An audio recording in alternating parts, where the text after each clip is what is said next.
sebenarnya kalau berbicara tentang KDRT ini kan cukup berat karena pelaku utamanya adalah orang terdekat kita. Saat itu kita merasa bahwa dialah yang seharusnya melindungi, namun pada kenyataannya seperti yang pernah Intan alami, dialah orang yang akhirnya Intan laporkan. Terjebak dalam hubungan yang toksik itu membuat seseorang merasa seringkali takut gitu Tan, seringkali merasa dirinya tidak aman untuk bersuara gitu. Dan sempat juga waktu itu 3 kali menelpon nomor darurat. Saat mengalami kekerasan seperti itu, kita ini seperti tidak bisa berbuat apa-apa Tan. Jadi tidak mampu, tidak berdaya. Setelah dia mendapatkan kekerasan, itu selalu pelaku itu melakukan upaya-upaya merayu, minta maaf. Sebenarnya KDRT ini tidak akan bisa berubah dan tidak akan bisa diputuskan mata rantainya kecuali kita melapor dan berpisah. Menakutkan dengan stigma yang ada Tan. Kita melaporkan suami sendiri. Ya, oke. Itu Saya bisa membuka aib rumah tangga. Ini adalah akhir dan ini akan berakhir.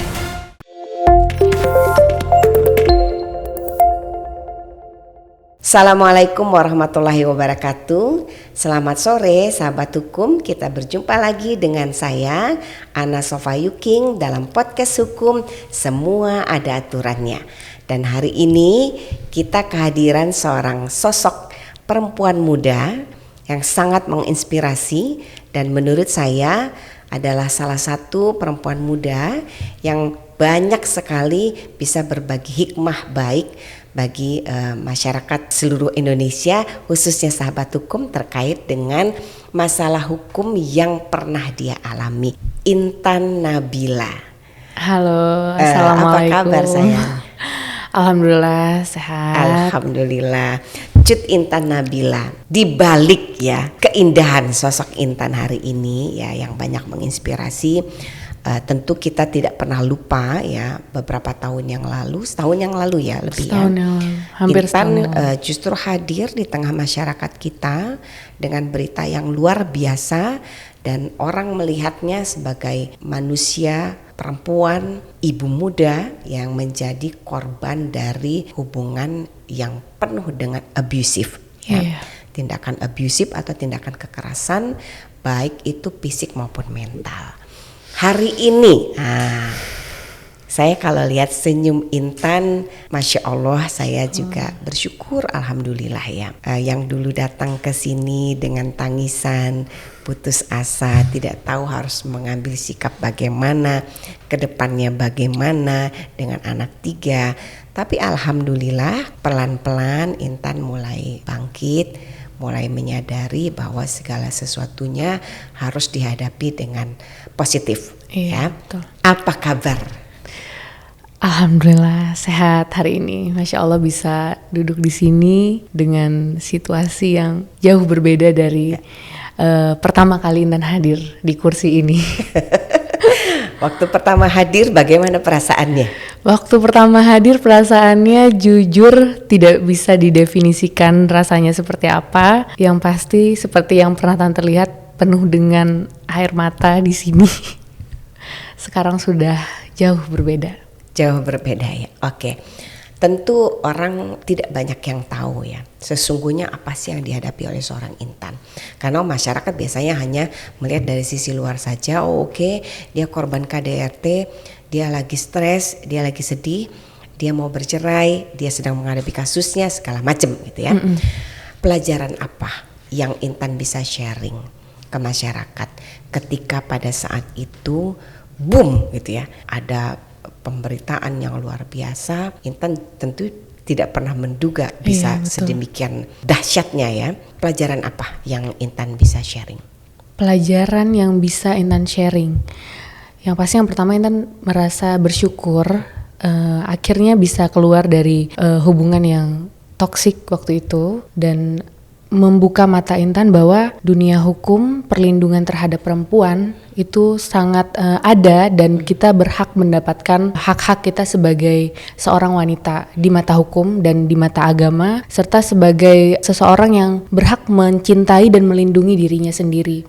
Jadi memang sebenarnya kalau berbicara tentang KDRT ini Tan, sebenarnya cukup berat karena pelaku utamanya adalah orang terdekat kita, gitu. Jadi untuk bisa melapor itu butuh keberanian yang menurut Intan sangat besar tekad dan keberanian kita untuk bisa melaporkan itu, karena itu tadi orang terdekat. Jadi bagaimana kita bisa melaporkan orang yang mungkin saat itu kita merasa bahwa dialah yang seharusnya melindungi, namun pada kenyataannya seperti yang pernah Intan alami, dialah orang yang akhirnya Intan laporkan gitu. Dan itu cukup berat, dan sebagai seorang perempuan kita harus dihadapi dengan pilihan yang dimana kita harus mempunyai keberanian untuk memutus rantai kekerasan itu sendiri gitu. Jadi memang cukup berat tapi melegakan. Cukup berat tapi melegakan. Iya. Tapi bagi sebagian orang yang hari ini Intan masih terjebak dalam toxic relationship, masih terjebak dalam hubungannya penuh dengan abusive, apa sih ya yang Intan rasakan pada saat itu? Kenapa harus menunggu 5 tahun baru kemudian punya keberanian? Sebenarnya kalau dibicarakan kenapa harus menunggu 5 tahun, karena dulu Intan sempat berpikir bahwa hubungan ini mungkin akan bisa pelan-pelan diperbaiki gitu. Akan membaik. Namun pada kenyataannya dalam prosesnya justru bertambah parah. Dan memang kekerasan itu sulit diobati gitu Tan. Kekerasan itu sulit untuk bisa kita rubah gitu. Kita kan berusaha untuk merubah orang lain, itu bukan sesuatu hal yang mudah, dan kesadaran itu harus dimiliki terutama oleh pelakunya sendiri, bukan korbannya begitu. Jadi memang dalam 5 tahun yang pernah Intan alami dalam hubungan yang toksik itu ada permainan emosi yang dimana kita secara emosional itu memiliki keterikatan secara emosional yang sangat kuat di dalam hubungan yang toksik itu, dimana kita takut untuk melapor, dimana kita tidak berani untuk bercerita gitu. Itu sangat nyata dan ada, dan Intan pernah mengalami hal itu gitu. Jadi akhirnya hal-hal seperti itu menghambat kita yang seorang wanita yang berada dalam hubungan rumah tangga yang tidak sehat itu terhambat untuk bisa melapor, untuk bisa bersuara, tidak mempunyai keberanian yang cukup gitu Tan. Tidak punya keberanian yang cukup untuk melapor. Iya. Apakah ketakutan itu lebih didasari pada nanti dia akan tambah pukul saya atau lebih abusive lagi, atau ada ketakutan-ketakutan lain? Sebenarnya ada sangat banyak sih Tan, apalagi seperti yang Intan alami. Intan kan mempunyai 3 orang anak, di mana 3 orang anak ini ada rasa khawatirnya tersendiri bahwa mereka akan kehilangan sosok ayahnya seperti itu. Tapi di sisi lain juga banyak pertimbangan lain, di mana kita merasa bahwa aduh, ini mungkin ketika saya bersuara mungkin saya akan diapakan gitu. Jadi ada ketakutan tersendiri di mana kita merasa tidak dilindungi gitu, karena terjebak dalam hubungan yang toksik itu membuat seseorang merasa seringkali takut gitu Tan. Seringkali merasa dirinya tidak aman untuk bersuara gitu. Jadi memang sangat butuh edukasi yang lebih bahwa perempuan-perempuan yang mengalami kekerasan dalam rumah tangga ini harus dilindungi secara hukum dan dirangkul untuk berani memutus rantai kekerasan dalam rumah tangga itu. Oke, bicara memutus mata rantai kekerasan dalam rumah tangga. Intan tahu bahwa kekerasan dalam rumah tangga selalu dilakukan oleh orang yang terdekat. Iya, betul. Yang awalnya ya itu didasari dari hubungan yang penuh dengan cinta kasih, lalu kemudian berubah menjadi kiamat dunia lah menurut korban ya. Menurut Intan ya, apakah pelaku pada saat melakukan kekerasan terhadap Intan ya atau terhadap perempuan-perempuan yang lain, khususnya Intan yang mengalami ya, menurut Intan apakah pelaku ini sadar dia melakukan kesalahan atau dia menganggap ini memang sesuatu yang biasa gitu? Sebenarnya untuk pertanyaan ini agak sulit Intan jawab, karena memang yang Intan rasakan itu bahwa pelaku ini cukup sadar melakukan tindakannya, tapi waktu-waktu tertentu selalu mengatakan bahwa hilang kendali. Hilang kendali. Tapi saat melakukan sesuatu, maksudnya melakukan kekerasan itu dalam penuh kesadaran, tapi dalam pengakuannya bahwa itu di luar kendali gitu. Jadi ada ketidakselarasan dalam pendapatnya dan perilakunya. Jadi untuk bisa mengetahui apakah itu kesengajaan atau memang itu satu gangguan atau lain sebagainya, itu memang mungkin pelakunya sendiri yang bisa menjawab dan bisa menyadari itu Tan. Karena sebagai korban saat mengalami kekerasan seperti itu, kita ini seperti apa ya? Seperti tidak bisa berbuat apa-apa Tan. Jadi tidak mampu, tidak berdaya, tidak mampu melakukan pembelaan, tidak mampu berbuat apa-apa. Bukan karena tidak bisa, tapi karena di satu waktu itu sangat shock dan kaget karena hal-hal seperti ini kan tidak pernah didapatkan sebelumnya. Jadi ketika akhirnya didapatkan, itu kita tuh seperti tidak bisa memahami situasi apa yang kita hadapi dan harus bagaimana gitu. Oke, jadi sesungguhnya korban sendiri merasa bingung untuk mendefinisikan ini tindakan apakah benar atau tidak, apakah sesuatu yang normal atau tidak, karena belum pernah mengalami itu. Belum pernah mengalami itu, dan memang pada kenyataannya mungkin saat 5 tahun Intan berumah tangga, edukasi tentang kekerasan dalam rumah tangga itu bukannya tidak ada namun sangat minim. Dan kita tuh tidak bisa membedakan Tan, mana antara kekerasan yang harus dilaporkan seperti apa bentuknya gitu. Jadi dari mungkin ketidaktahuan Intan waktu saat itu akhirnya tidak punya keberanian untuk melapor. Tapi dalam beberapa tahun pernikahan, 2 atau 3 tahun pernikahan, Intan sudah pernah melapor. Jadi Intan pernah melapor, namun karena prosedur laporannya itu salah, akhirnya tidak terlapor gitu. Tidak ditindaklanjuti, betul, karena memang prosedur yang waktu Intan melaporkan itu tidak sesuai dengan prosedur yang ada. Dan itu menjadi sesuatu keterbatasan untuk akhirnya Intan mempunyai keberanian lagi untuk bisa melaporkan lagi gitu. Karena untuk mengumpulkan keberanian itu sendiri cukup cukup harus mempunyai nyali yang besar gitu kan untuk melangkahkan kaki. Tidak waktu itu untuk melangkahkan kaki waktu itu kan pertama kali melaporkan ke kantor polisi. Datang ke kantor polisi, melaporkan, bercerita segala macam. Ternyata prosedurnya salah. Akhirnya diarahkan.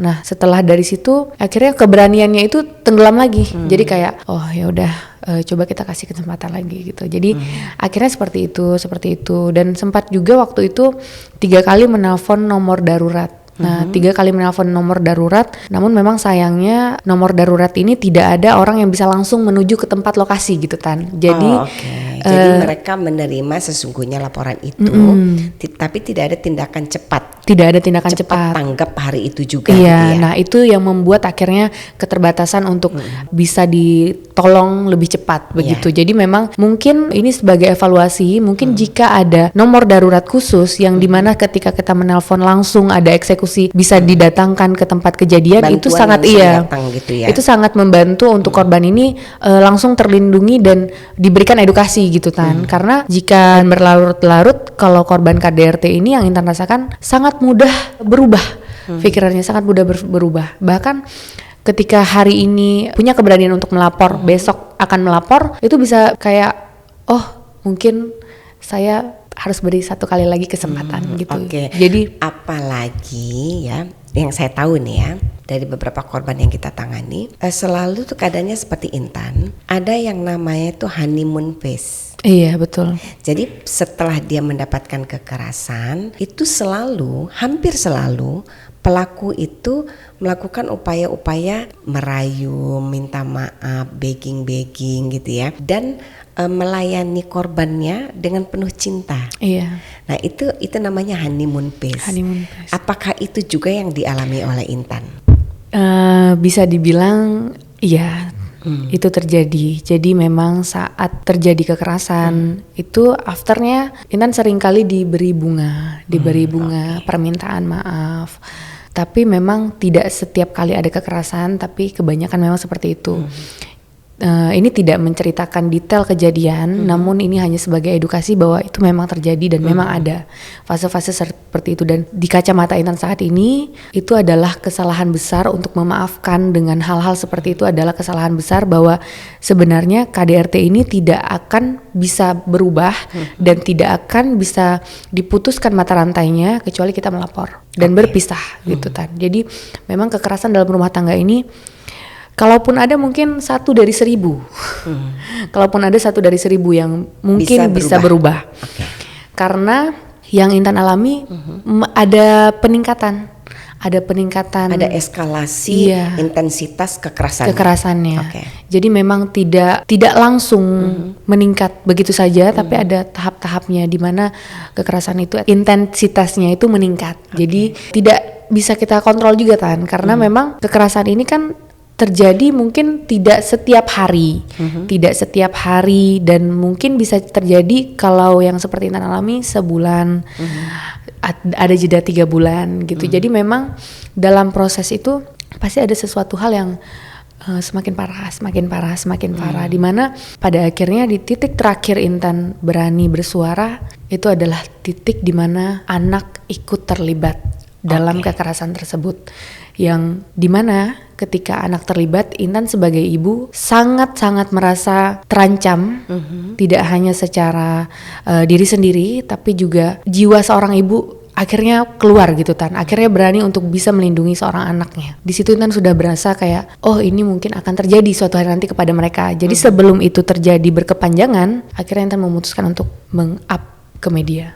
Oke, jadi itu adalah titik puncaknya ya. Betul. Toleransi dari seorang Intan, korban KDRT, ketika itu sudah mengancam keselamatan anak-anak. Iya betul. Jadi, memang sebenarnya telat ini bisa dibilang 5 tahun adalah waktu yang cukup lama untuk berada di hubungan yang seperti itu. Tapi Intan tidak menyesali waktu-waktu 5 tahun itu. Ada hal-hal lain yang mungkin Intan sebagai seorang istri sudah memperjuangkan rumah tangga ini semaksimal mungkin untuk bisa mencapai tujuan bahagia, namun mungkin sudah jalannya berakhir seperti ini gitu. Jadi bagaimanapun akhirnya saat ini adalah waktu yang tepat dan keputusan Intan menurut Intan sudah benar. Menurut semua orang itu adalah keputusan paling tepat yang harus diambil oleh seorang Intan. Dan Intan bersyukur ya, bukannya kita mensyukuri penderitaannya Intan, tapi di balik sedemikian dahsyatnya pemberitaan tentang Intan, di balik sakitnya seorang Intan ya, hari ini banyak sekali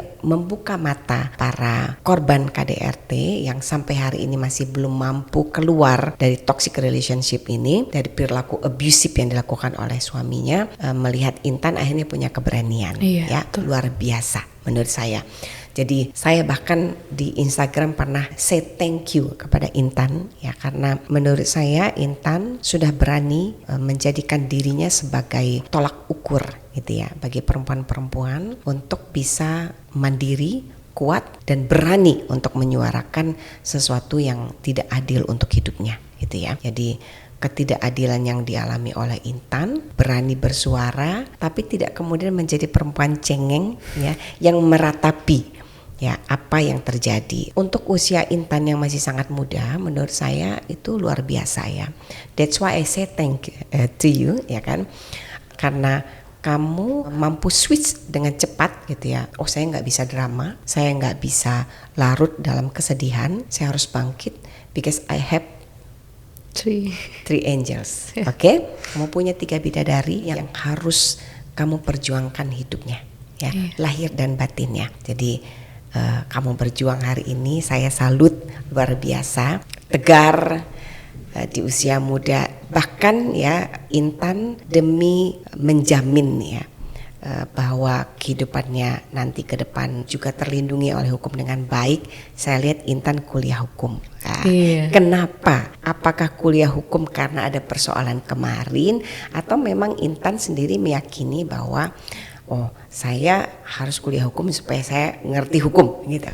Iya, jadi memang Intan kuliah hukum sebelum kejadian ini ada. Kenapa hukum? Dulu mundur sedikit waktu SMA, Intan dulu aktif jadi duta sadar hukum. Oh ya, duta sadar hukum di Aceh. Di Aceh. Nah, memang ada jiwa penasaran dan ketertarikan khusus tentang dunia hukum. Kan kalau di dalam kehidupan itu ada Al-Quran, tapi dalam bernegara ada hukum, ada undang-undang. Jadi di mana undang-undang ini mengatur keseluruhan hidup manusia. Jadi Intan ada ketertarikan secara penasaran, jiwa penasaran bagaimana dunia hukum ini, dan memutuskan untuk kuliah hukum itu saat Intan mempunyai 2 orang anak. Masuk ke dalam dunia hukum, akhirnya membuka mata, membuka jendela dunia bahwa sebenarnya seorang perempuan di dalam negara itu sangat dilindungi dan mempunyai juga ada perlindungan khususnya gitu.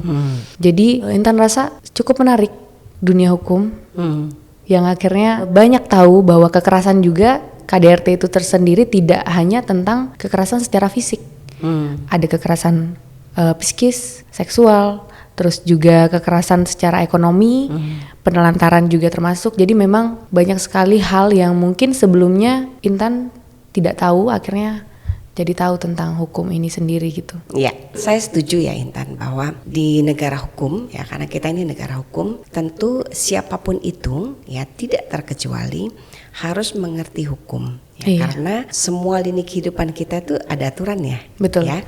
Jadi seperti tagline kita, semua ada aturannya. Semua Jadi ada aturannya. dari mulai kita lahir sampai kita meninggal dunia, semua diatur dengan hukum. Ya, jadi sudah betul bahwa Intan berpikir bahwa saya harus belajar hukum, khususnya karena kamu perempuan, ya kan.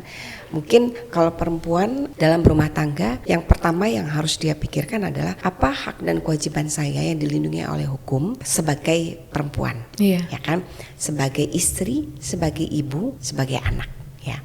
Nah itu yang paling utama dulu, baru kemudian di step-step yang lainnya. Tentu tadi saya katakan bahwa dari kita lahir sampai kita meninggal dunia semua diatur oleh hukum. Nah, Intan sejak kapan sih kemudian menyadari ya bahwa sebagai perempuan, baik itu istri maupun ibu ya kan, maupun perempuan pribadi bagi anggota masyarakat yang dilindungi oleh hukum dengan seksama gitu. Artinya banyak orang memahami, khususnya perempuan ya, tidak mengerti dengan betul sebenarnya hukum ini melindungi perempuan dari sisi apanya sih? Iya. Ya kan?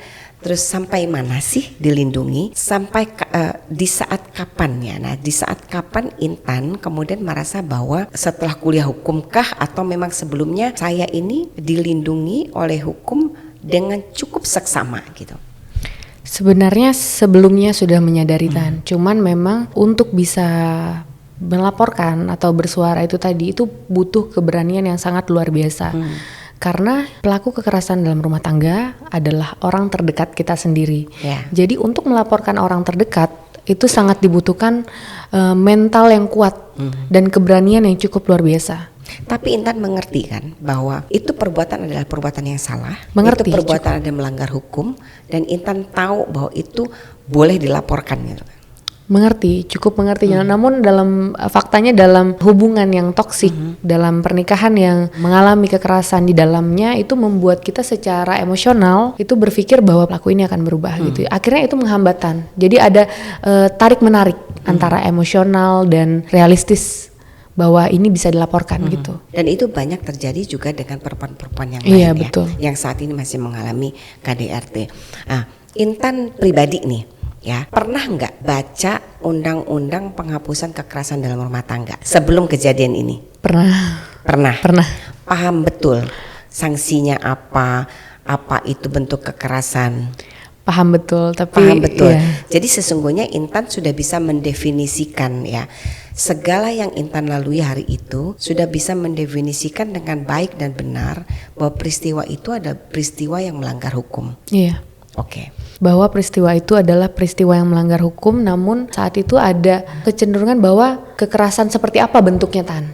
Bentuk kekerasan seperti apa. Jadi Intan tahu bahwa kekerasan adalah suatu tindakan yang melanggar hukum, suatu tindak pidana yang wajib dipertanggungjawabkan, namun intensitas mana yang Oke. harus menjadi acuan untuk dilaporkan. Oke. Jadi saya bisa simpulkan berarti Intan pribadi waktu itu belum bisa dengan baik dan benar mendefinisikan batas kekerasan itu, Iya. mana yang sudah memenuhi unsur, mana yang tidak, Betul. gitu ya.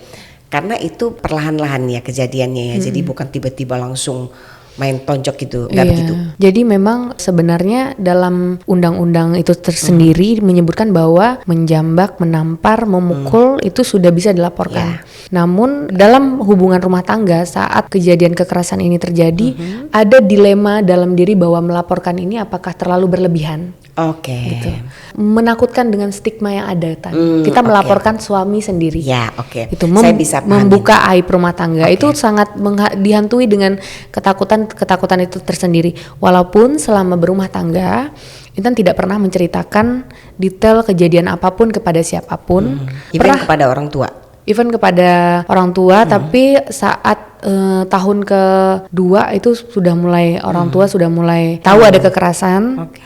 terutama mertua sudah tahu ada kekerasan, namun memang untuk detail kekerasannya seperti apa, orang tua Intan tidak pernah tahu seperti apa. Jadi karena berpikir bahwa ini adalah aib rumah tangga yang harus ditutupi gitu. Jadi stigma itu yang membuat akhirnya Intan terhambat untuk berani melaporkan.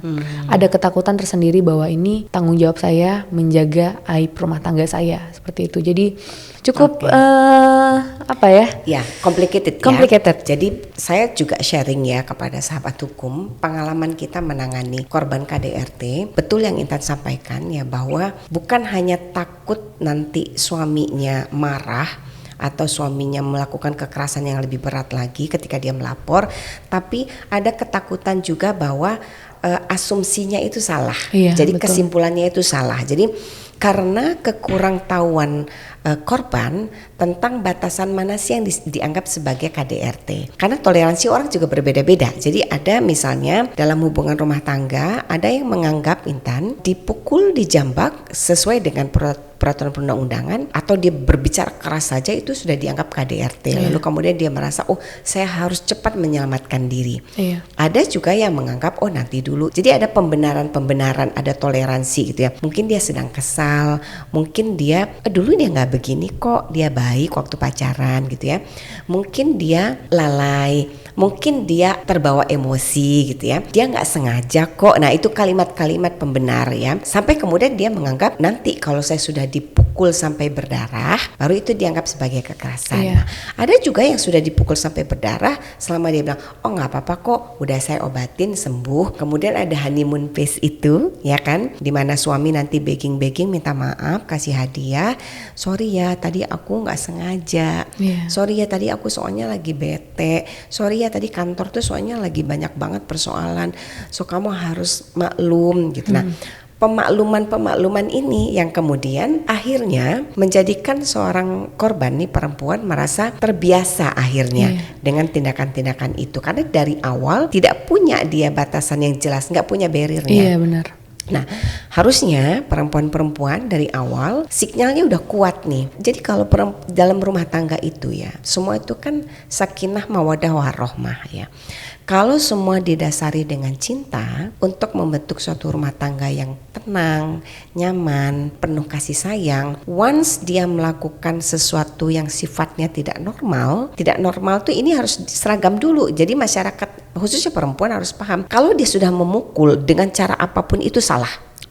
Jadi segera langsung lapor kepada orang tua itu yang terdekat, sampaikan bahwa itu perbuatan salah. Jadi memang tidak harus langsung ke kantor polisi ya. Kalau itu baru pertama terjadi, mungkin perlu melibatkan orang yang lebih cukup ilmunya untuk menjelaskan bahwa peristiwa ini salah, kelakuan ini salah, tindakan ini salah. Konsekuensinya berdasarkan hukum adalah ini.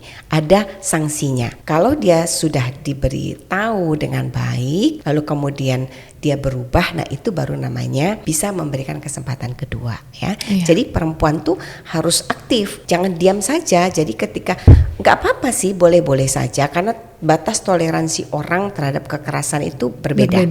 Tapi harus ada pengetahuan yang terukur bahwa A itu kekerasan, B itu kekerasan, C itu kekerasan. Nah, once dia melakukan A, langsung ambil tindakan harusnya. Bahwa nanti Anda memaafkan itu urusan kedua. Tapi ambil tindakan tegas bahwa ini salah, laporkan kepada orang tua yang terdekat ya. Kalau orang tua tidak mampu memberikan nasihat yang baik, bawa ini kepada orang yang lebih mengerti soal hukum, ya kan? Supaya diedukasi. Edukasi itu penting, gitu. Diedukasi bahwa perbuatan ini salah, konsekuensinya adalah ini. Anda berjanji tidak akan mengulangi. Nah, baru kemudian nanti ada perbuatan kedua. Nah, di perbuatan kedua itulah kemudian kita harus mulai mengukur. Ini naik nggak nih? Yang tadinya mukulnya cuma di tangan, dia mukul kepala. Nah, itu naik namanya. Benar. Ya kan, naik, yang tadinya dia 5 oktav jadi 8 oktav tuh marahnya. Berarti ada eskalasi ya.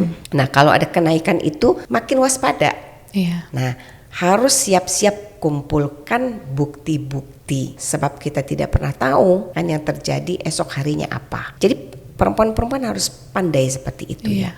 Dan lupakan soal perasaan. Jadi kadang-kadang ya itu memang sulit ya. Permainan perasaan. Saya setuju dengan Intan ya. Permainan perasaan tuh luar biasa. Apalagi ini orang terdekat. Orang yang hidup dengan kita karena cinta, ya kan?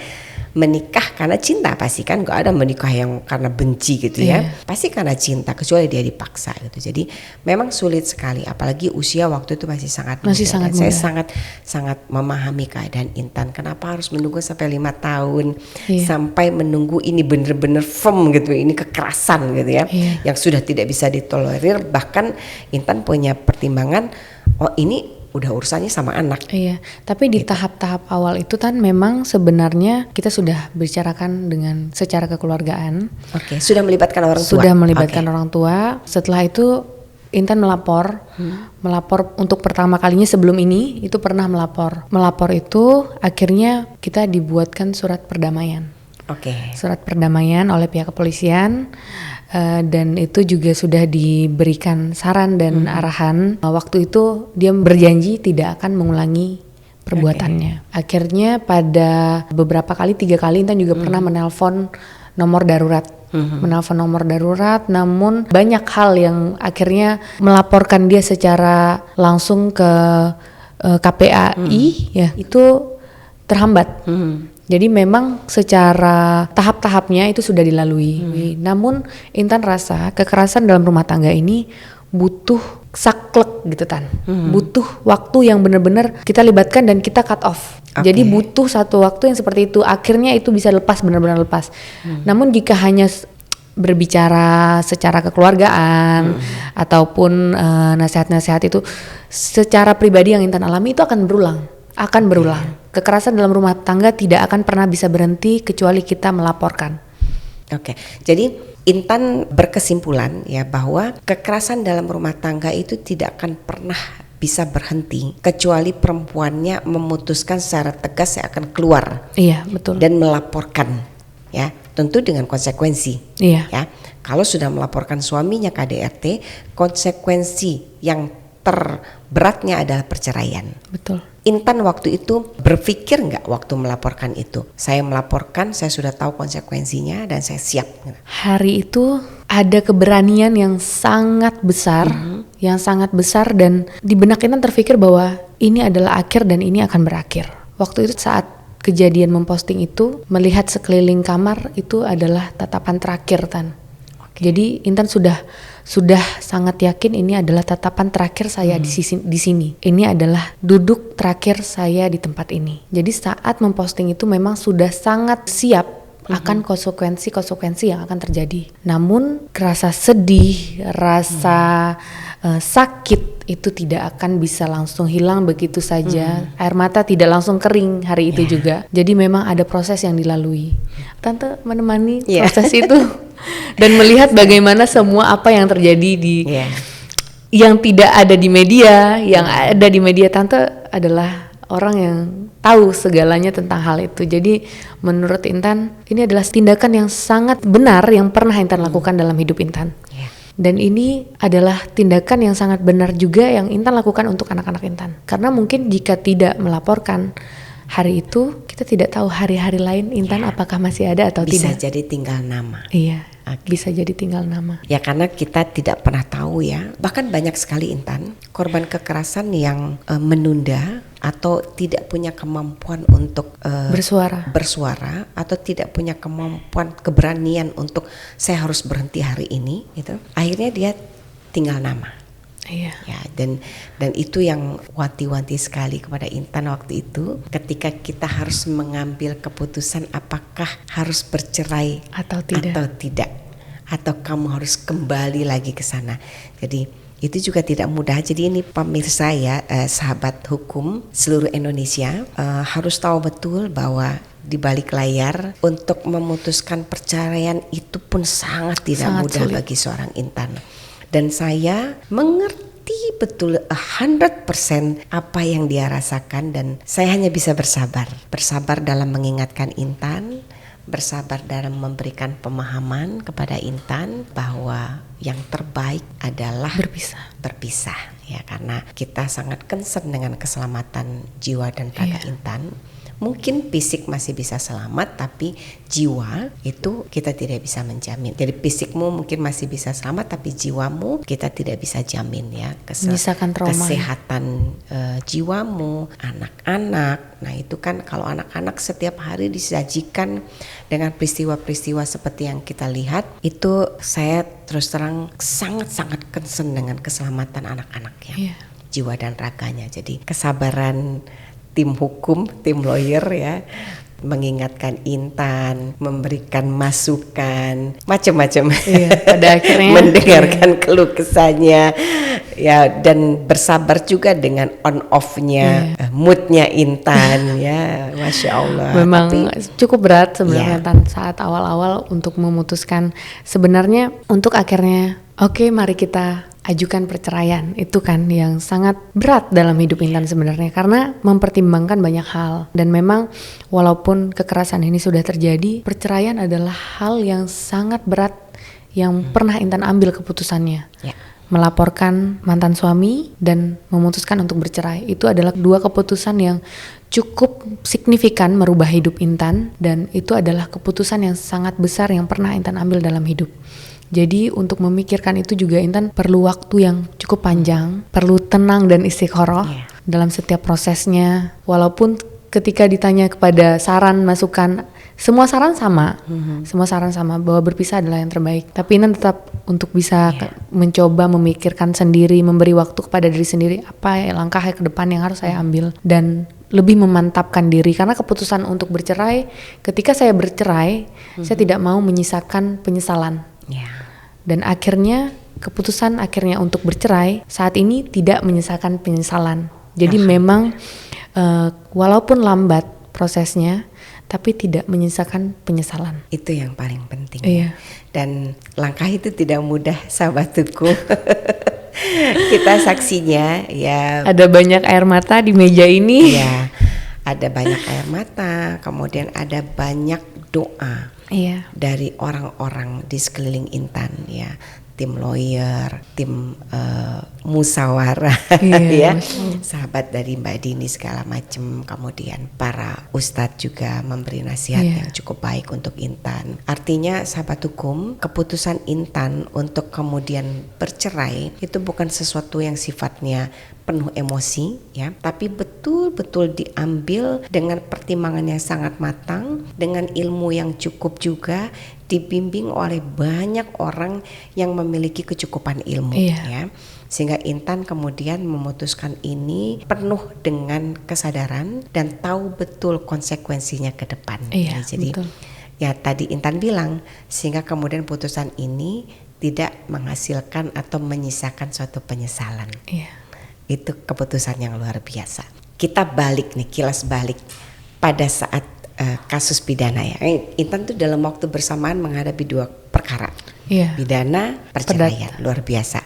Kita bicara pidana nih, tentu ini kan sesuatu yang bikin shock ya untuk Intan ya. Dari mulai proses Intan meng-up mengenai kekerasan ini, berani kemudian Armor mengalami penahanan ya kan, kemudian pemeriksaan kepolisian, ada pemeriksaan di kejaksaan, Intan juga harus diperiksa bolak-balik ya kan. Kemudian saya ingat betul Intan juga masih berjibaku menenangkan diri, harus menghadapi pemeriksaan, harus juga kerja ya kan, menyusui juga bayi yang masih 20 hari.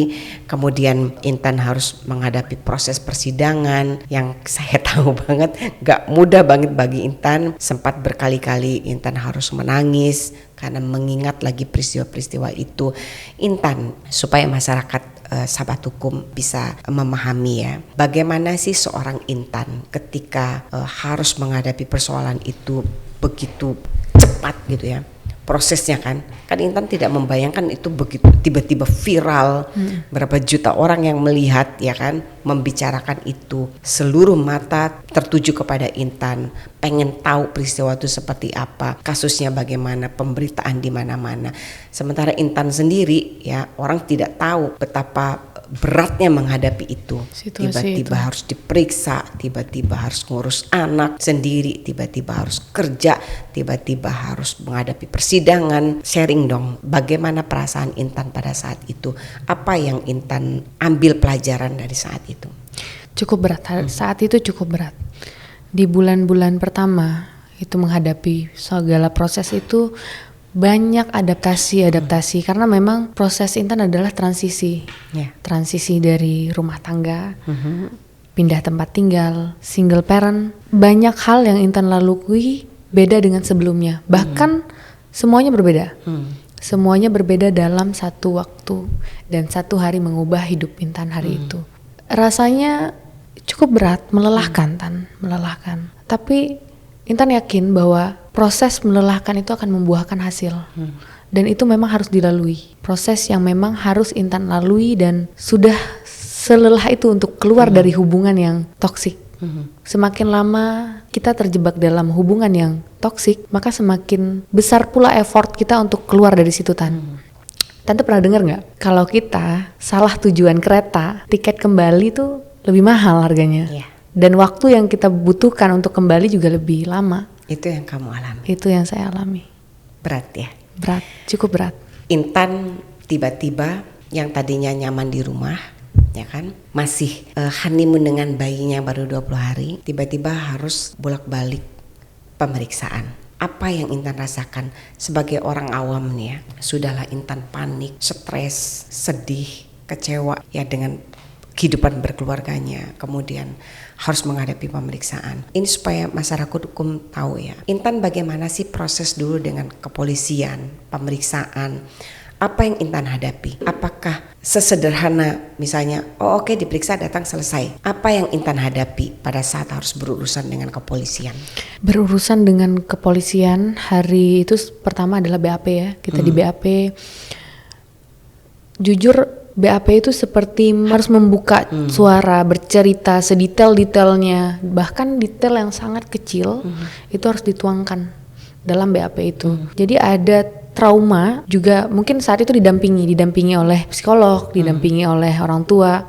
Untuk proses BAP itu membutuhkan waktu dan keberanian, Tan, karena saat BAP kita harus menceritakan secara detail.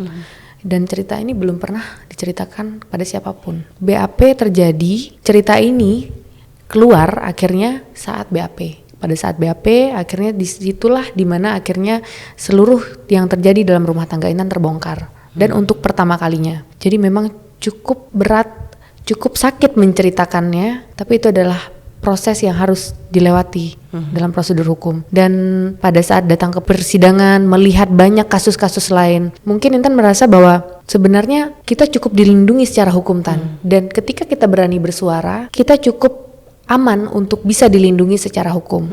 Asalkan kita berani bersuara, berani menyuarakan bahwa kita adalah korban kekerasan. Ada kendala nggak Intan pada saat pemeriksaan? Apakah menurut Intan polisi, tim kepolisian pada saat itu cukup proaktif ya kan untuk membantu Intan menemukan fakta-fakta hukum yang memang dibutuhkan untuk diketahui dengan utuh, atau Intan merasakan pihak kepolisian tidak cukup memberikan ruang bagi Intan untuk bisa menyatakan banyak hal gitu ya, menyajikan fakta-fakta hukum yang sesungguhnya? Apa yang dirasakan Intan sebenarnya? Pihak kepolisian cukup aktif, cukup tangkap untuk menangani kasus Intan karena kasus ini tergolong cepat prosesnya, walaupun sangat panjang, tapi Armor ditahan itu adalah satu hari yang sama ya?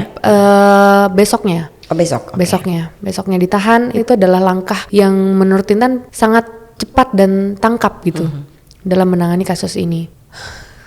Mungkin Intan bersyukur ya, Tan, bersyukur bahwa ayah anak-anak Intan hari ini masih hidup.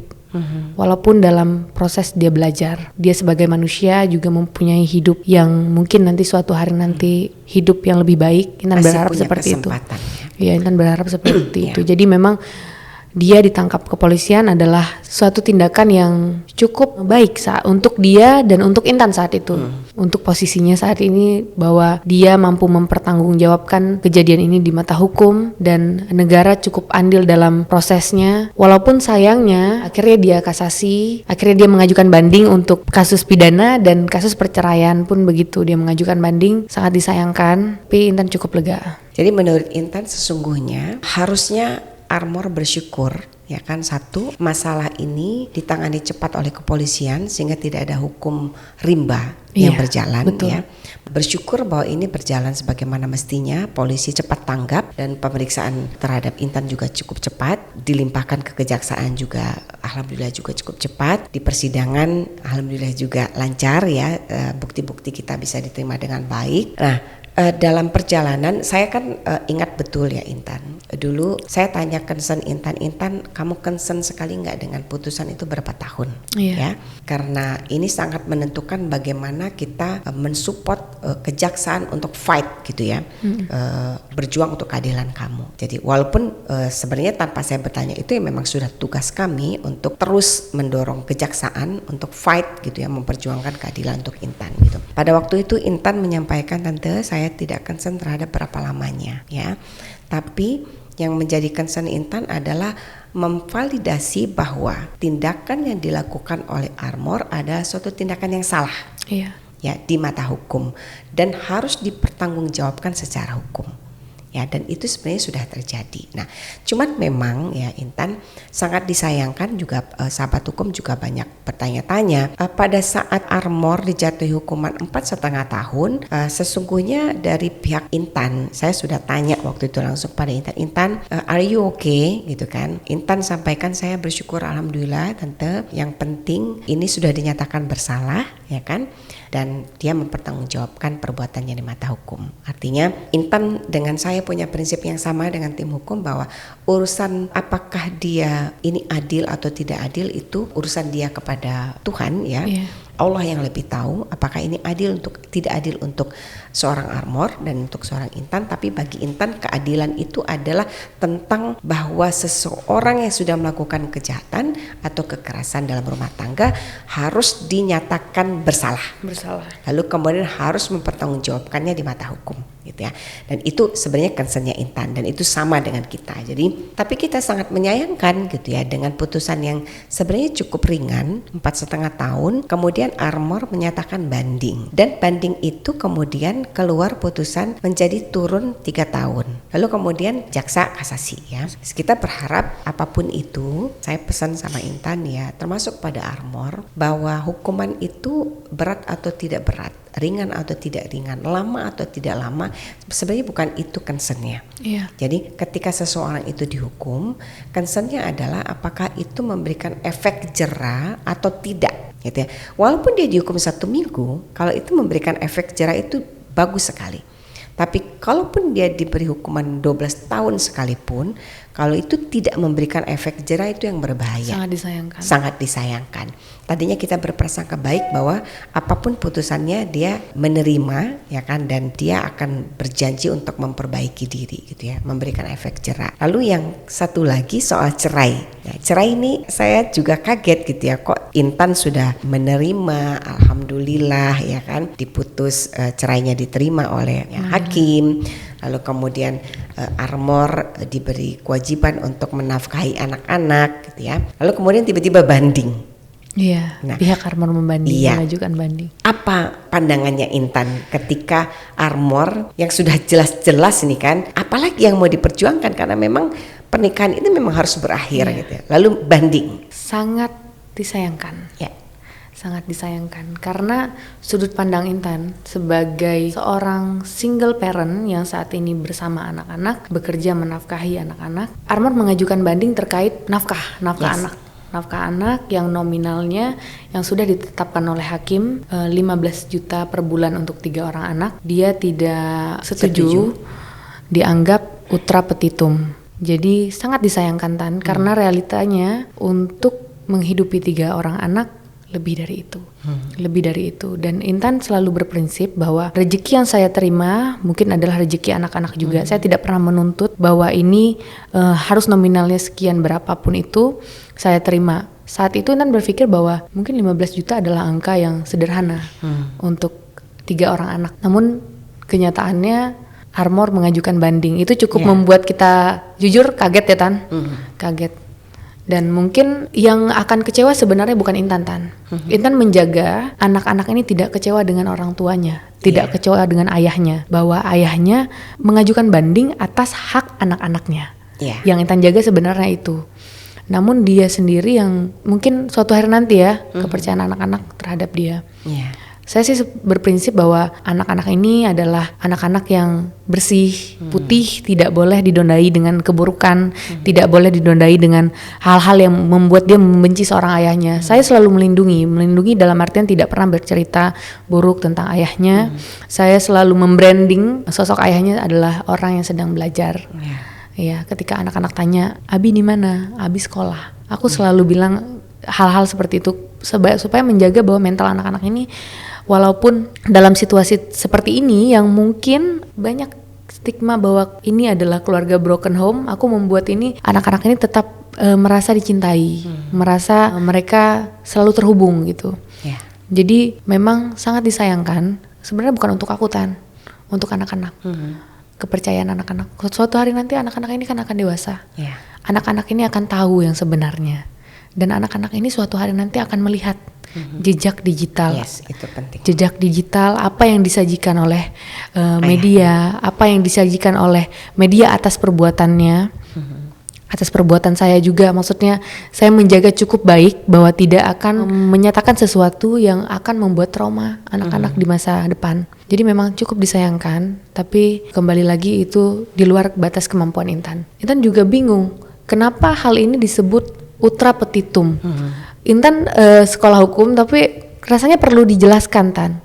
Kenapa kasus ini, banding ini disebut ultra petitum, perceraian Intan, putusan itu. Oke, ultra petitum. Nah, ini penting juga ya buat sahabat hukum untuk bisa memahami kalau nanti ada gugatan sudah putus, lalu kemudian nanti pihak tergugat atau penggugat mengajukan banding dengan alasan ultra petitum. Nah, harus dipahami apa itu ultra petitum. Jadi dianggap ya putusan hakim kemarin yang memutuskan perceraian Intan dengan memberikan nafkah, mewajibkan nafkah 15 juta per bulan untuk 3 orang anak itu dianggap ultra petitum karena Intan selama persidangan kan tidak menyebutkan angka gitu ya.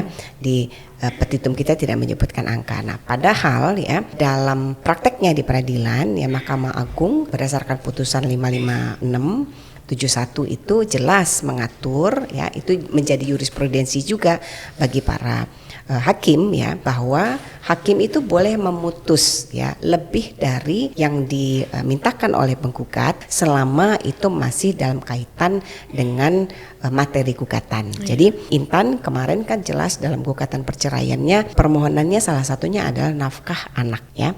Lalu kemudian hakim berdasarkan beberapa pertimbangan menetapkan mengabulkan untuk nafkah anak senilai 15 juta per bulan untuk 3 orang anak, which is itu tentu kalau kita mau jujur ya, untuk standar kehidupan per hari ini 15 juta untuk 3 orang anak itu hanya cukup untuk kebutuhan pokok saja ya. Mungkin kurang malah ya kalau kita lihat kebutuhan sekarang makin besar, apalagi yang bayi itu masih membutuhkan susu, kebutuhan-kebutuhan yang luar biasa ya, ada vaksinnya segala macam bla bla gitu. Jadi menurut hemat kami ya, dari sisi Intan sendiri kita tahu sesungguhnya Intan sudah berupaya semaksimal mungkin menjalankan peran ya kan untuk memberikan nafkah kepada anak-anak gitu ya. Betul. Artinya kebutuhan anak-anak 3 orang ini sesungguhnya dengan 15 juta pun tidak akan cukup, tapi Intan yang selama ini juga sudah mencukupi itu gitu ya. Jadi seharusnya ya tidak cukup alasan bagi seorang armor untuk mengajukan banding hanya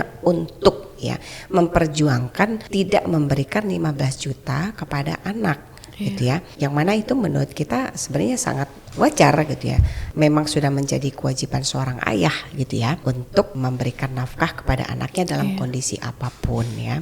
Ya tentu Intan juga, apalagi saya lihat dengan mata kepala sendiri ya, dalam perjalanan kan Intan sendiri bukan termasuk perempuan yang hanya menadahkan tangan gitu ya. Dari zaman pernikahan, kalau kita lihat dari proses persidangan, Intan sendiri dari pernikahan masih berjalan baik pun memang sudah bersama-sama gitu ya, Support secara finansial. dengan Armon bersama-sama Intan mensupport secara finansial untuk kebutuhan anak-anak gitu. Jadi seharusnya ya tidak elok seorang Armor kemudian melakukan banding dengan alasan ultrabetitum hanya karena hakim memutus 15 juta per bulan untuk anak-anak gitu ya.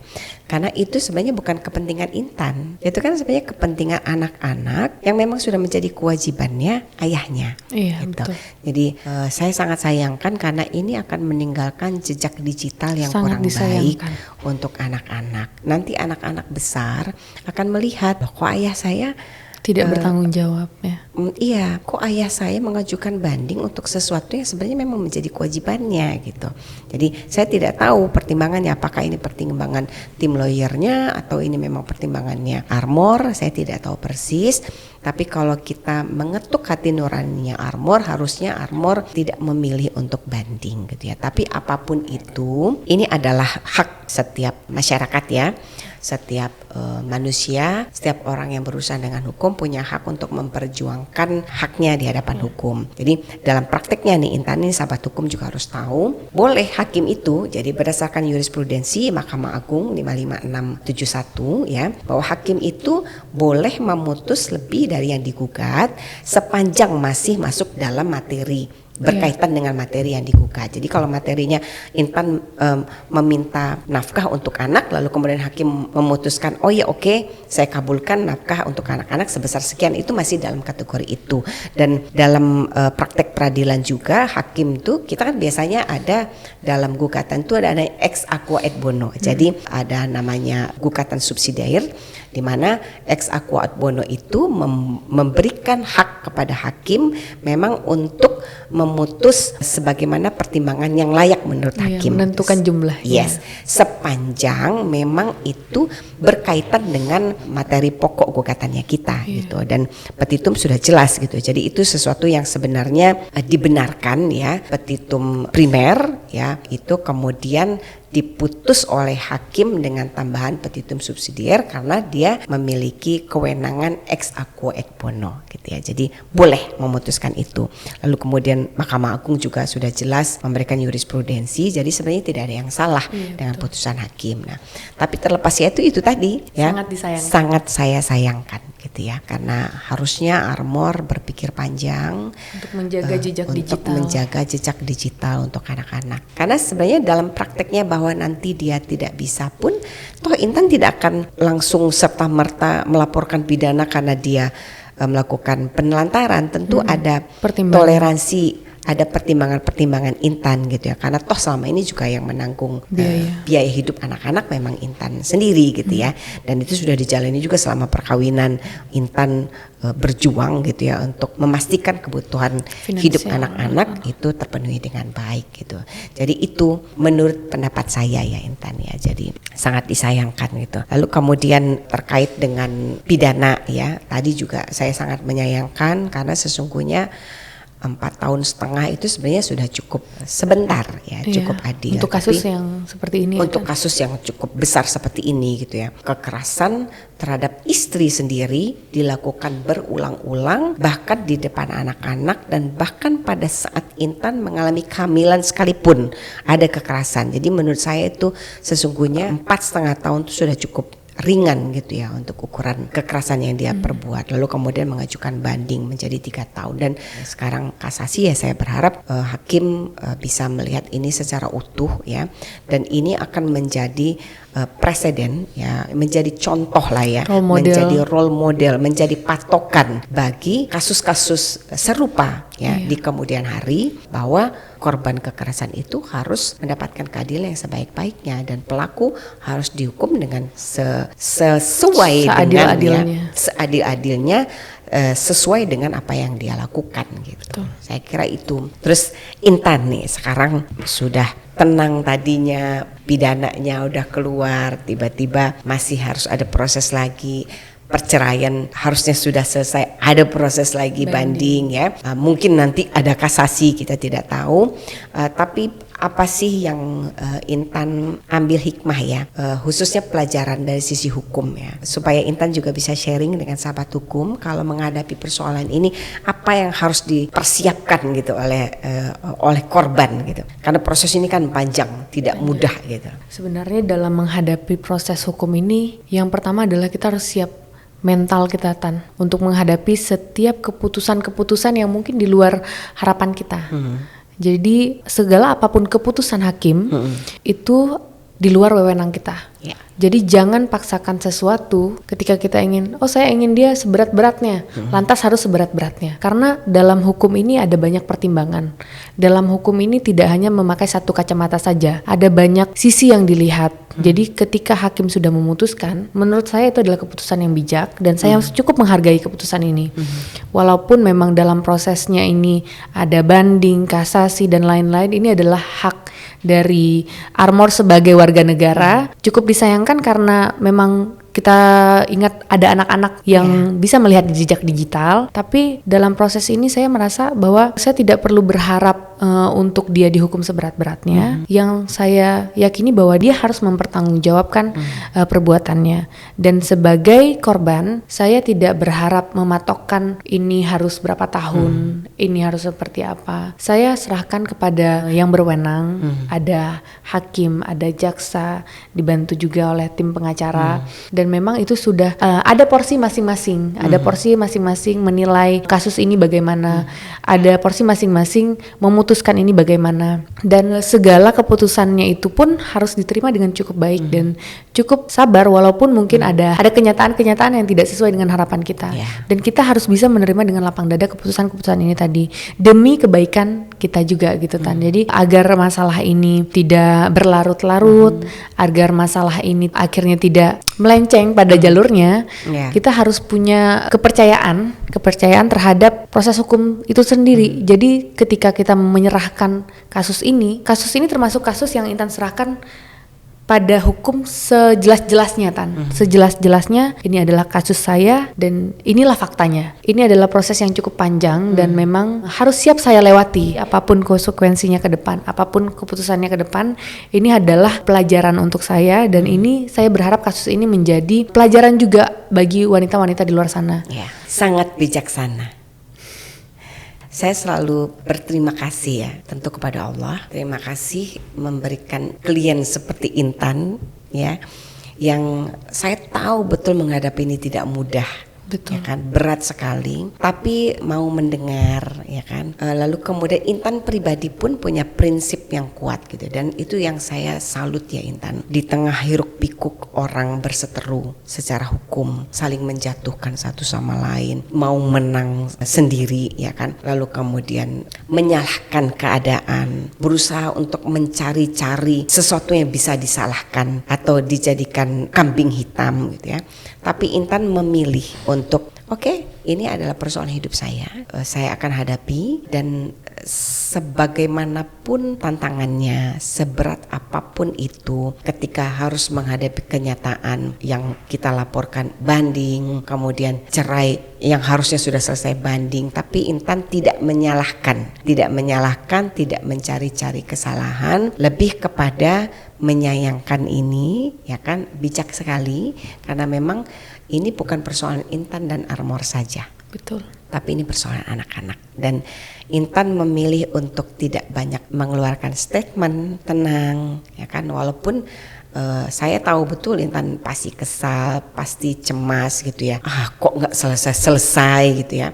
Tapi Intan bersabar dan berusaha menahan diri untuk tidak mengeluarkan statement yang mengundang huru hara. Masih bisa bijak juga melihat segala pihak yang terlibat sebagai suatu kesatuan ya, yang saling mendukung, saling support dengan porsinya masing-masing. Lalu kemudian melihat posisi Armor juga dari sisi pandangan seorang, bukan hanya seorang mantan istri gitu ya, seorang korban, tapi juga seorang manusia biasa Ya, jadi menurut saya itu sangat bijak Intan, dan tidak banyak orang, apalagi Intan masih sangat muda ya, melihat suatu persoalan hukum walaupun udah babak belur dipukulin gitu ya, dan itu nyata adanya ya, bukan fitnah, bukan buat-buatan gitu ya, tapi Intan masih bisa bijak, berbesar hati gitu ya, memaafkan Armor, mengakui bahwa ya memang ini Armor punya hak untuk itu, hanya menyayangkan saja. Iya. Ya, menyayangkan tapi bukan buat Intan, buat anak-anak. Nah, itu luar biasa. Apa sih ya yang membuat Intan tuh sedemikian bijaksananya untuk ukuran perempuan muda, usia masih sangat muda? Ajaran apa ya yang Intan yakini gitu, sehingga kemudian bisa memandang segala sesuatunya ini dengan berbesar hati gitu?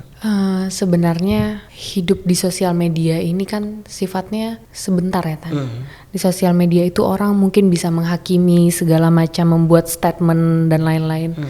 Tapi jejak digital itu selamanya. Yes. Jejak digital Abadi selamanya. Itu. Apa yang sudah kita katakan, apa yang sudah kita buat opini, statement dan lain-lain itu mungkin 10 tahun lagi, 5 tahun, 10 tahun, 15 tahun lagi mungkin akan tetap ada. Mungkin akan tetap ada, dan ini akan dilihat oleh anak-anak yang tumbuh besar. Yeah. Di sini yang terlibat tidak hanya Intan, tidak hanya Armor, tapi ada anak-anak. Ada anak-anak di mana anak-anak ini harus kita jaga, karena kita sebagai orang tuanya kita diberi amanah untuk menjaga anak-anak ini. Dan membuat statement buruk tentang salah satu dari antara kita itu adalah hal yang bisa merusak tumbuh kembang anak-anak. Ini menurut pendapat saya. Jadi ketika mengeluarkan statement, mengeluarkan komentar atau apapun itu bentuknya, mungkin sangat besar potensinya itu akan terus ada jejak digitalnya gitu. Jadi memang kita tidak akan pernah menyesal kita pernah diam, tapi mungkin kita akan menyesal kita pernah berbicara. Jadi memang seperti itu Tan, harus banyak mengalah dalam satu hal agar kita juga tidak menzolimi yang lain. Dalam kategori ini anak-anak ya Tan. Intan ingin anak-anak ini tetap menjalani hidup keseharian mereka sebagai anak-anak yang tumbuh bahagia walaupun tanpa sosok orang tua yang lengkap. Dan ini menjadi tantangan yang cukup besar. Bagaimana kita membranding orang tua di depan anak-anak ini bahwa kita baik-baik saja. Gitu. Walaupun saat ini sudah berpisah ya, tidak ingin menyisakan duka bagi anak-anak. Sangat bijaksana. Masya Allah. Itu yang saya lihat selama perjalanan 1 tahun mendampingi Intan ya. Jadi di balik layar ya Intan menangis ya, di balik layar Intan sedih, Intan kecewa, sakit hati, fisiknya juga sakit. Di balik layar Intan kadang ingin menyerah gitu ya. Tapi di depan halayak ya, Intan tahu betul gitu ya bahwa segala sesuatu itu harus dijaga. Semata-mata untuk kebaikan anak-anak, semata-mata untuk kemaslahatan anak-anak. Itu sesuatu yang luar biasa. Intan, anak-anak kan tumbuh besar. Tentu kalau Intan bisa membuat batasan gitu ya, yang jelas bahwa pemberitaan terkait hal-hal di luar KDRT, peristiwa KDRT itu semua harus dibuat sedemikian baik gitu ya, sedemikian halusnya. Tapi kalau KDRT itu kan berita yang tidak mungkin Intan tutupi, jejak digitalnya ada. Apa yang kira-kira sudah dibayangkan belum oleh seorang Intan ketika anak-anak mulai remaja, punya teman, lalu mereka melihat itu, apa yang Intan bisa jelaskan kepada anak-anak? Mungkin saat menikah Intan akui bahwa belum cukup matang secara usia, secara kedewasaan. Sebenarnya hubungan kami ini sangat disayangkan Tan. Maksudnya sangat disayangkan memulai terlalu dini, terlalu cepat, terlalu muda. Dan Intan ingin anak-anak melihat ini sebagai saya orang tua yang pernah salah. Mungkin saya pernah memutuskan untuk menikah di usia yang muda, tapi saya tidak pantang menyerah. Saya tidak pantang mengangkat bendera putih bahwa saya kalah. Tapi saya terus memperjuangkan hak-hak saya, dan saya terus ingin menjadi pribadi yang lebih baik daripada kemarin. Semata-mata demi kebahagiaan saya dan anak-anak saya. Tentang perilaku ayahnya, apa yang Intan mau jelaskan ke anak-anak nanti? Tentang perilaku ayahnya sebenarnya ini cukup menjadi tantangan Intan ya, tantangan Intan, karena mau bagaimanapun suatu hari nanti anak-anak pasti akan bertanya dan anak-anak pasti akan tahu. Dan menurut Intan sebenarnya ini adalah tanggung jawabnya Armor untuk menjelaskan, dan Intan berharap Armor bisa menjelaskan dengan cukup bijak dan cukup baik bahwa dia mengakui kesalahannya, dan Intan berharap suatu hari nanti dia meminta maaf kepada anak-anaknya. Karena dalam situasi saat ini anak-anak sebenarnya adalah korban yang nyata, di mana mereka harus merasakan ketidakhadiran sosok ayah. Mereka harus merasakan keluarga yang tidak harmonis, dan itu adalah suatu perbuatan yang menurut saya sangat bisa merusak tumbuh kembang mereka. Tapi sebagai ibu semaksimal mungkin menjaga bahwa anak-anak ini harus tetap bisa melihat sisi baik dari segala hal ini. Mereka harus bisa melihat bahwa ada prosesnya, bahwa orang yang salah ada proses untuk menjadi yang lebih baik lagi. Iya, dan mungkin Intan berharap juga ini mungkin harus, bukan hanya harapan ya Tan, dan ini harus terjadi bahwa Armor suatu hari nanti harus menjadi pribadi yang lebih baik daripada hari ini. Karena semata-mata dia adalah role model bagi anak-anaknya. Dan itu tidak mudah. Menjadi orang tua tuh nggak mudah, apalagi 3 orang anak di usia yang cukup muda, tanggung jawab yang besar, harus menjelaskan sedemikian rupa bahwa situasi ini tidak saya inginkan, tapi saya harus bisa melewati ini. Berat, sangat biasa. berat. Memang yang saya pahami ya Intan, bahwa setiap orang tuh pasti pernah melakukan kesalahan. Tinggal bagaimana orang itu bisa mengambil hikmah dari kesalahannya, merubah diri menjadi lebih baik. Dan menurut saya harga paling mahal yang harus dibayar oleh Armor terhadap anak-anaknya adalah hadir kembali menjadi ayah dengan versi terbaiknya di hadapan anak-anak, dan itu priceless, nggak terharga dengan uang gitu ya. Jadi soal pernikahan nih, ini terakhir nih Intan. Waktu peristiwa kamu keluar hari itu, jadi sesungguhnya saya sedang campaign membuat film ya, campaign tentang perempuan berdaya, perempuan berdikari, dan kita sedang berdiskusi waktu itu dengan psikolog. Tiba-tiba saya dikasih tunjuk video itu kita shock banget. Jadi sempat ya jadi pembicaraan kami waktu itu Intan terkait dengan ini anak usianya berapa gitu kan. Lalu kemudian kasak-kusuk sekarang saya dapat informasi kiri kanan, katanya dia masih 19 tahun gitu. Waktu itu ya, nyampenya ke kita kamu usia itu 19 tahun. Nah dari situ kita mulai berpikir, oh ini kan persis seperti yang kita sedang bahas, bahwa dalam perkawinan seringkali masalah itu muncul ketika terjadi pernikahan dini. Ketidaksiapan secara emosional, kemudian ketidakcukupan ilmu pramenikah itu membuat pasangan itu kemudian menghadapi masalah-masalah seperti ini.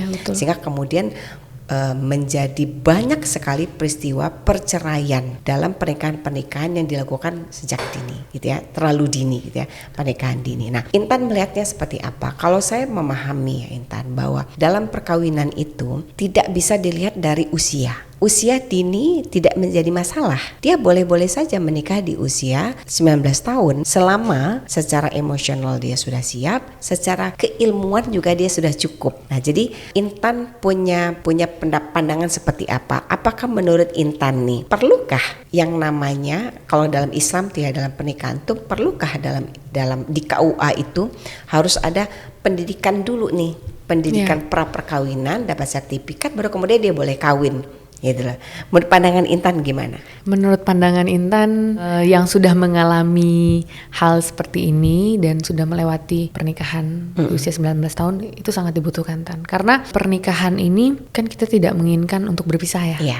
Kita ingin hanya satu. Semua pasti nikah pengennya seumur hidup ya. Seumur hidup. Jadi memang harus sangat banyak edukasi, dan bahkan bisa diterapkan mempunyai sertifikat siap menikah baru menikah. Dianggap siap menikah secara usia, kedewasaan, dan memang bisa dikatakan tidak semua pernikahan muda endingnya begini. Tapi kita tidak menutup mata bahwa sangat banyak bahkan kasus pernikahan muda itu berakhir di perceraian.